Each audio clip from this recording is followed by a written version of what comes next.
Let's travel back to the time when televisions were super rare. And we didn't have the luxury of streaming services. Netflix, Prime Video, binge watching were words from another world. So we had to patiently wait for a favorite show to broadcast on television on a specific day, or rent movies from a local video store. Back then, we used to eagerly wait for the weekly epic show, Ramayana. I still remember as I picture this scene, the streets completely empty. The entire neighborhood gathered in front of one television screen. And we kids sat together on the floor, munching snacks with a comfy set of pillows. And the magic moment began as the theme music played. It wasn't just music, it was a surge of excitement. Characters from the show felt like they came live, each with their unique traits. Hanuman's playful tricks and Sita's innocence made us laugh and smile. More than watching a story, it was an adventure we all enjoyed together. Raise your hands if you can fondly recall those nostalgic moments watching Ramayana. Thank you. Ramayana, a series that changed the entire landscape of Indian television. But today, I'm not going to talk about Ramayana. I want to share a story of another powerful Sita. And my Sita didn't come from the ancient epics. She was raised in a small village. She got married and moved to this big, busy city. Imagine the change in the surroundings and the challenge to learn a new language. My Sita had two choices. Either to go back to her familiar village or embrace this new, unknown city. And my Sita makes an intentional choice. She chose to embrace the city. It wasn't easy, but she was determined. And to everyone's surprise, she adapted quickly. Then comes a time when her husband faces business struggles, causing financial stress to their family. My Sita had two choices. Either to accept the difficulties or take action, do something about it. My Sita chose to come out of her comfort, and she transforms a corner of her home into a child care center. It was a big step, and Sita showed great courage by changing roles, embracing new challenges, all to create something meaningful. By not letting circumstances dictate her path, she made intentional choices every step of her way. Ladies and gentlemen, this is my Sita, my powerful mother.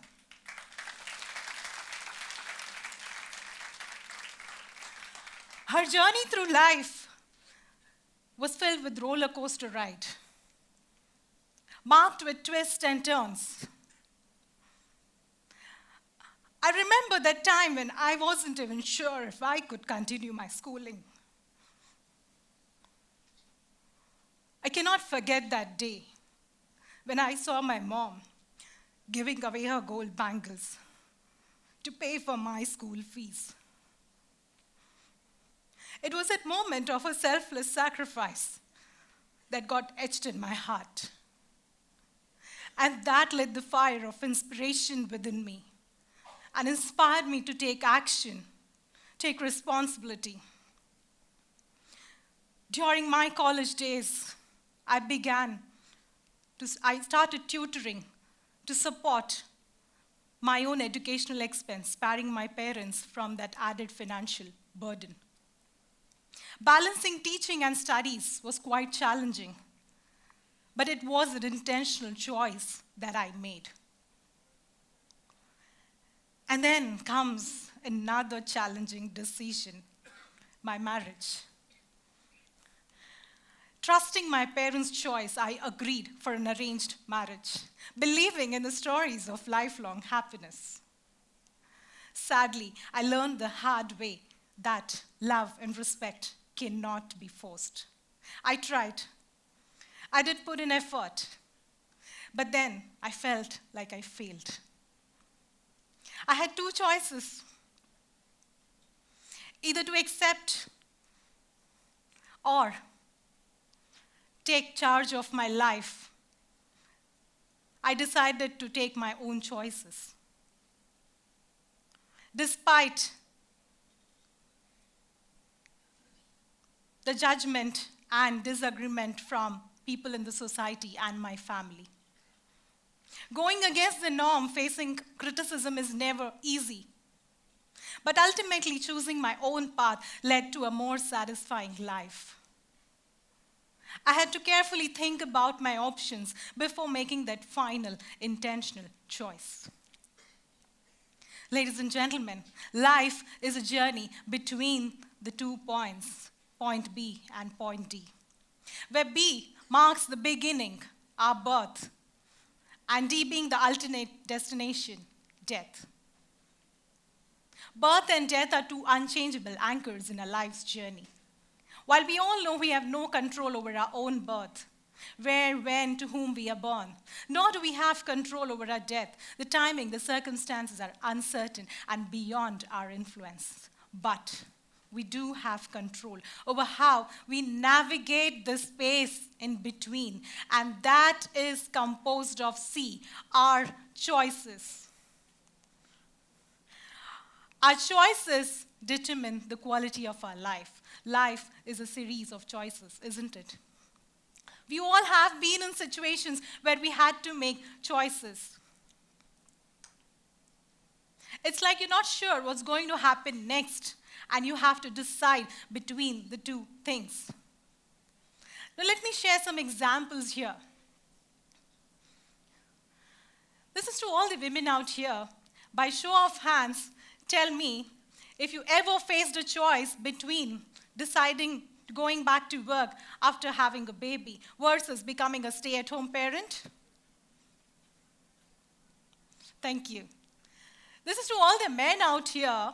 By show of hands, tell me if you ever had to decide pursuing a postgraduate degree versus taking up a job right after college. Thank you. And now, this is to all of you.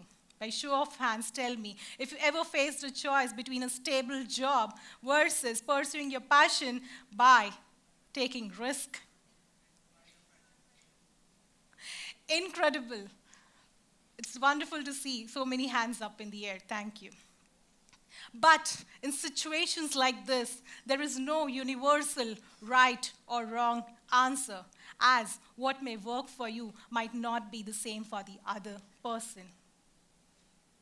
So the key question to ask ourselves is, am I happy with the choices I have made? I grappled with several challenges.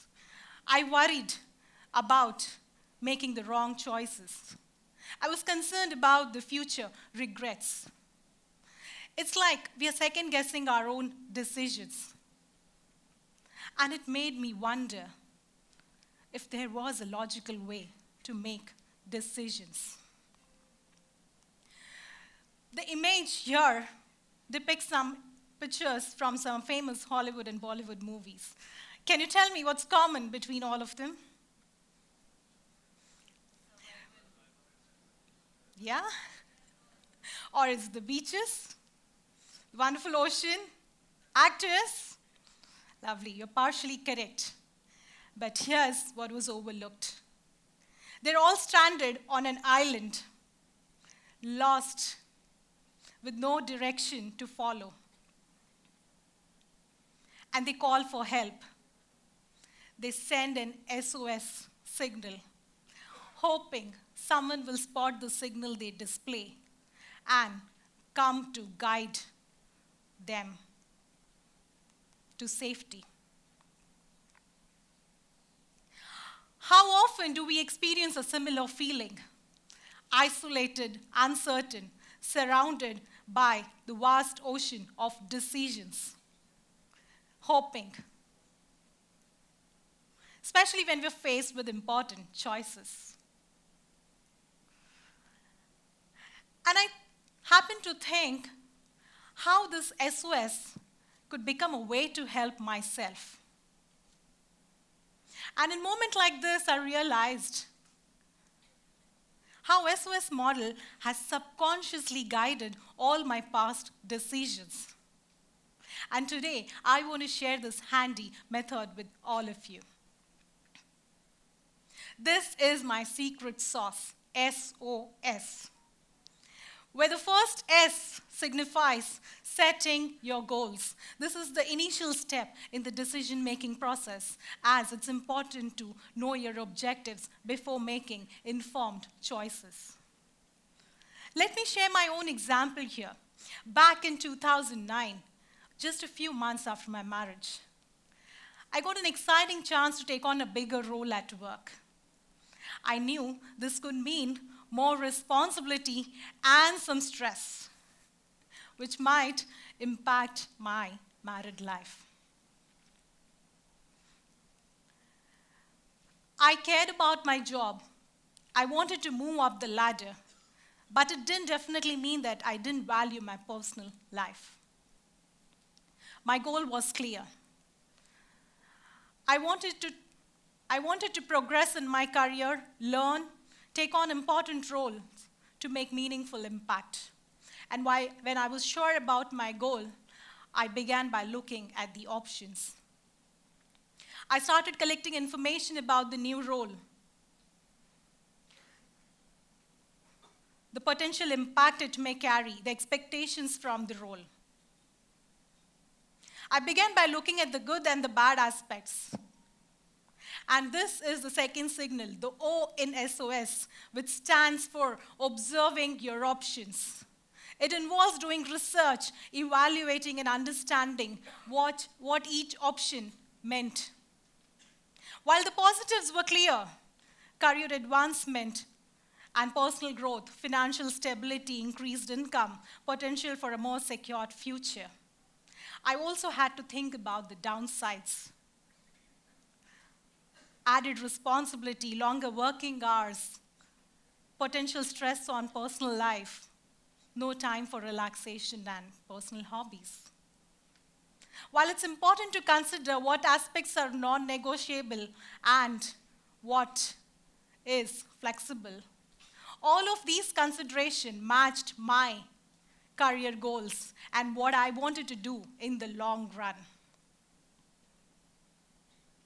And the third signal in SOS feels like it's a personal reminder. It's like that little nudge saying, hey, don't forget where you began from. What you want to achieve, and why you started in the first place. It's all about keeping that laser focus on what truly matters to you. The third S is like you are the captain of your own ship, despite the distractions and the external voices.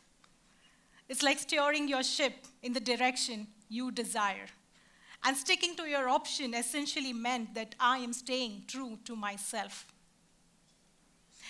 In short, SOS is our North Star, helping us to make choices that leads to our desired deepest dreams, goals, and values, making our decisions more clearer and purposeful. As I reflect back on the challenging times in my life, when I was isolated, unsure, grappling with multiple decisions, I recall a time when my child's innocent eyes gazed at me, asking, Mama, Are we staying alone?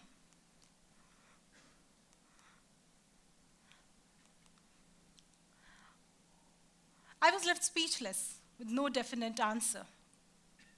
And that persistent question kept haunting my thoughts. And I realized it's not always about making the right or wrong choices. It's all about discovering how you can empower yourself and take charge of your own decisions and challenges. While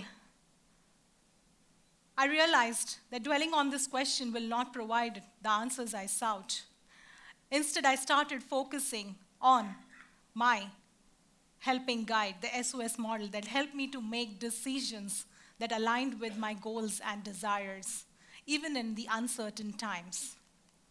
And I want to say this famous saying, which says, the hardest choice in life aren't about what's right and what's wrong, but it's between what's right and what's best. While that question still crosses my mind sometimes, I have come to accept that life is all about certainties and doubt, about the choices made and the paths taken. And through it all, I continue to learn, to grow, to evolve, and shape my life story, one decision at a time, with purpose and intention. Thank you.